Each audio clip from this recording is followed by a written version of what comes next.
Сәлем достар, алдымен менің арнама тіркеліп қоңыраушаны басып қоюды ұмытпаңыздар.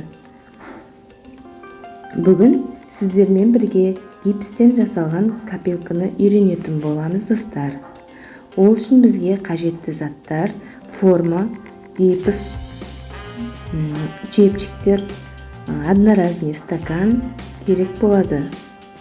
Сосын біз гипсімізді дайындау үшін, егер копилкамызды дайындап құю үшін, осылай формамызды дайындап аламыз. Формамыз дайын болған соң, гипсімізді қоймалжың массаға айналдыру үшін осылай Г16 гипсімізді құямыз. Құйып болған соң, су араластырып, қоймалжың масса жасаймыз. Қоймалжың массамыз дайын болған соң, копилкамызге, яғни формамызға құйып аламыз. Бірінші слойын осылайша құямыз. Құйып болған соң, жан-жағына жеткізіп, формамыздың жан-жағына жеткізіп, айналдырып отырамыз. Бір жерге ұстап қалуға болмайды. Егерде бір жерге ұстап қалсақ, гипс бір жерге қатып қалатын болады. Сондықтан осылай айналдырып отырамыз. Мына жерде гипсіміз бірінші слойы құйылып бітті. Сондықтан біз екінші слойын дайындаймыз. Екінші слойында массамыз дайын болған соң, оны да копилкамызға құямыз.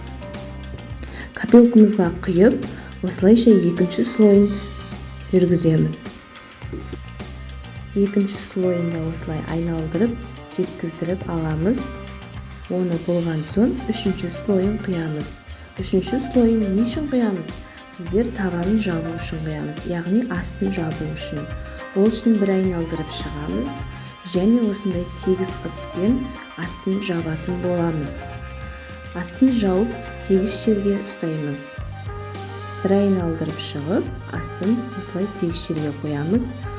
Копилкамыз уже дайын болды, себебі сырты ысы бастайды. Сосын өзі асты осылай тегіс тақтайшадан түсіп қалатын болады. Сосын біз копилкамызды формадан шығаруға кірісеміз.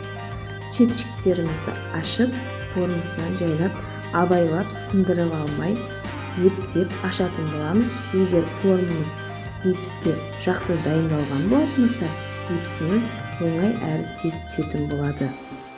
Міне осылайша гипстен жасалған мысық копилкамыз дайын болды. Мына жерде жан-жағындағы артық гипстерін осылайша қолмен түсіріп тастауға болады. Гипсіміз дайын.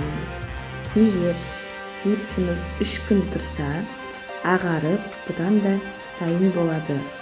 3 күн тұрғаннан соң, гипсіміз кептеннен кейін жоғары жағын кесіп, тең салатын жерін дайындайды.